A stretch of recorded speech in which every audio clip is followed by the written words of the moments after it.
what it do? Welcome back to the channel, baby. Yeah. What it do, what it do, what it do, Half and J family. Welcome back to the channel, baby. Yes. It's your boy Half. Your girl Jay. And we're back with another reaction video. Wow.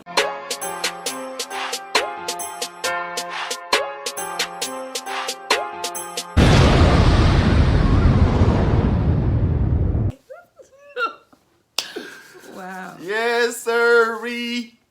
Bobski. All right, y'all. So look, we about to get into another reaction. This one's gonna be pretty interesting. You know, we like to do reactions like these because we like to know what's going on in the world. You know, we like to know what people feel about certain things, certain topics. You know, I know a lot of people out there be like, oh, you guys need to go back to music. In the with the boobiita and coca-poca-papo. Listen, we got over 700 videos on our channel, and the majority of them is music. So, if you guys want to go check out some music, all you got to do is go back to look at some of those that you may have not even seen yet. I can guarantee you, a lot of y'all have not even seen all 700 videos. I can guarantee you that. Now, you want to make a bet? That's what I thought. But anyway, we still will be doing music reactions also, but we just try to go into little, you know, if anybody who's been following us, they know we always do this. We go to different lanes, you know, we try different content, stuff like that. That's just what we do. We've been doing that. So, with that being said, I don't know who we're going to react to today. We are reacting to an exclusive local history teacher sues student after acts of racism. So, it's going to be a local history teacher. You know what I'm saying? Matter of fact, my cousin, shout out to Brown, you know what I mean? If you're watching this, shout out to you, my nigga. But he had just recently sued at his job for a racist slur that was said to him. Oh, really? Yeah, and he won his lawsuit. You know, Really? I ain't gonna broadcast, you know, how much he got, but I know how much he got. But I'm not gonna broadcast it to you guys. But he got a pretty little penny, you know, for that. Wow. You know what I mean? So, you know, that racism stuff is real out there in the workplace. When I was working there, I don't know if I ever told you, but when I was working at my last spot I was at the dealership, the owner, I don't know if he meant anything by it, but he was like, he said those colored people over there need some help. Just like that, some colored people over there need some help. I sat there and I thought about that for a minute. I said, did he just say what I thought he said? 'Cause I never heard him talk like that, ever. Was he an older guy? Yeah, he's an older, you know what I mean, white guy. Old. You know what I'm saying? So I didn't really take it like that, but it was just how he said it. You know what I'm saying? But the whole time I was working with him, I never heard him speak like that in a racist way. You know what I'm saying? And I kind of felt like that was kind of in a racist way. Really? Colored people. That's what I used to call people like that back in the day. But that's probably how Saying. he was raised. That's what I'm saying. Exactly. I don't take it as being racist. Right. But at the time, I was That's like, how you know what I'm saying? But I caught thought you about it off for guard. him. It caught me off guard. I never heard him talk like that. But I thought about it. I'm like, he ain't like that. Because I've been working with him for 6 years, 5 years. I ain't never, and he ain't never came at me that way. I never felt that way around him. You know what I'm saying? So it was just one of those moments. I had an incident when I worked in retail. Right. But I didn't take it as racism. Yeah. Older white gentleman, he was walking and it was a peg that was sticking out, and he looked like he could have been in his like 70s, and he had thin skin, and he hit his arm, ran his arm up against the peg, and it cut his skin, and one of the girls that I worked with, she went to get a Band-Aid, and he told her, he said, I want the colored girl to put the Band-Aid on me. But I didn't take it as, like, I wasn't offended by it, because I knew that's probably how he was raised. Right. Like, it didn't bother me. Okay. All right. So if y'all have any stories like that, leave them in the comment section down below. But anyway, let's get into it. I know we talked for 4 or 5 minutes already. So. Oh, yeah. Our bad, but let's get into it, though. Tonight, a local history teacher is suing one of his former students. after multiple acts of racism against him. Only on 10, Michelle Wolf sits down with the Newport News educator as he describes what happened to him.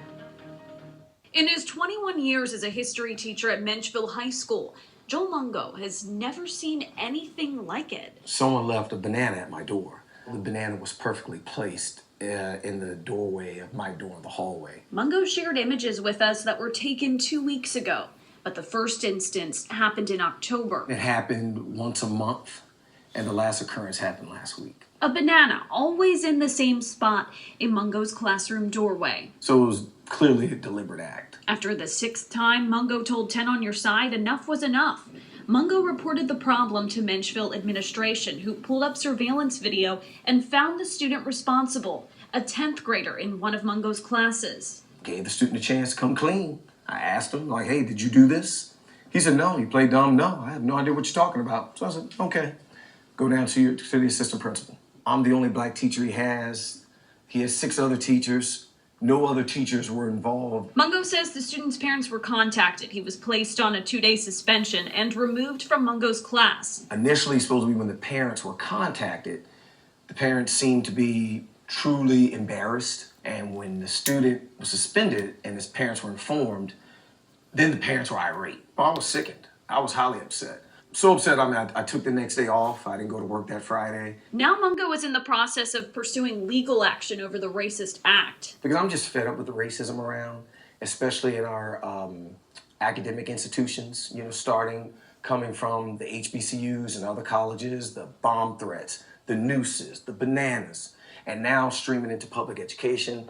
It's time to take a stand and just let people know that it will not be tolerated. I know I'm not tolerating it. You have to speak up. You can't allow it to go on because then it will just continue to go on. Michelle Wolf, 10 on Your Side. A Newport News public school spokesperson says the district is investigating the report and has met with Mungo about that racial act. This is my... So, would you, instead of suing, do you feel like if you were the teacher, would you pull the student to the side and have a conversation with him and,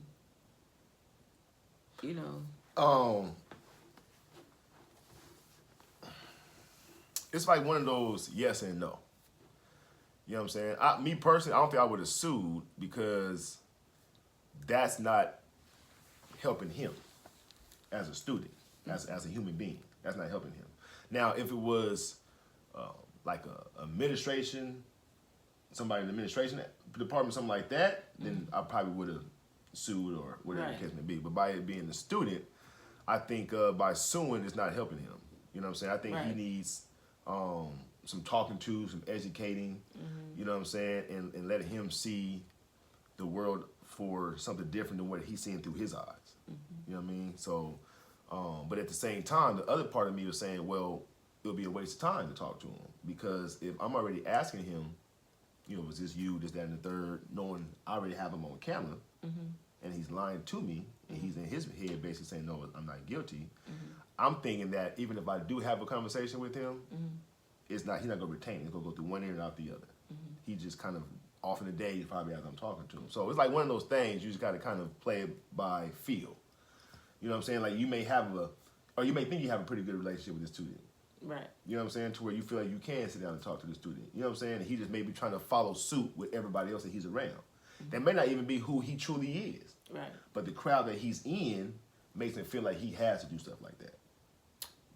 So how do you feel about him being as young as he is doing that in 2020? Like, what are your thoughts on him, on the student? I think everything stems from the house. So I feel like his parents has something to do with his actions. Either parents, maybe brothers, cousins, uncles, somebody that he looks up to, he's following in that footstep of. You know what I mean? And again, I don't think that's truly who he is at heart. I just feel like by him being around it, he feel like it's a natural thing for him to do because everybody else around him is doing the same thing. or that's what And he some hears. people are that way too because of bad experiences they've had with Absolutely, other 100%, races. 100%. A lot of racist situations is because of that, though. You know, white dude gets jumped by 5 Mexicans. Now they hate the whole race.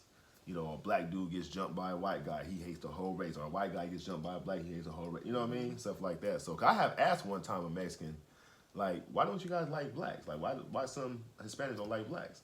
And he could not legitimately answer the question. really. Couldn't even answer the question. He was like, you know what, man? He's like, I don't really know. He's like, it's just been a part of our culture, our history. Like, you know what I'm saying? How you raised. How he was raised and stuff like that. You know what I mean? And it's crazy that he couldn't even answer that question. You know what I mean? And It happens. It's instilled in some people, and it goes generations. And on down. yeah, You know, and that's why I say when you a kid, you don't know no better. right. You know, until your parents start teaching you certain things. And that's what you go with. Because the kid ain't going to look at you and say, oh, he's white or he's black, he's Mexican, he's Chinese, I'm not going to go play with him. You know what I'm saying? Unless your parents say, no, you don't play with him because he's this color or he's that color. You know what I mean? So, but anyway, I can go on and on. But anyway, y'all let us know what y'all think about it. Leave your comments down below. You want to put any input on it? You pretty much answered my questions. And Okay. All right. So with that being said, we're gonna go ahead and jump into some shit. yes. First shout out goes to you know who. What's up, you know who? You know, y'all thought she was just playing. You know who was laughing. You know who just left the house. Oh my You know, no. Mistake. But shout out to you though, man. Hope you enjoyed that one. Yes. Let us know what your thoughts is. This is a pretty deep topic, so Yes. we would like to know how you guys think about that. How you think about his actions that he did for leaving the banana by the door. Yes. And come back to join us for some more. I'm back, yes. That rhymed. Right. Yeah. Second shout out goes to Jim Evans. What's up, Jim Evans? Jim Evans, what's going on with you, man? Shout out to you. Let us know what you think about that racist act. Leave your comments down below, and we hope you come back and join us for some more reactions. Yes. All right, so we out this thing? We out this thing. We out this thing, y'all, so we gone? Yes. Peace. Peace.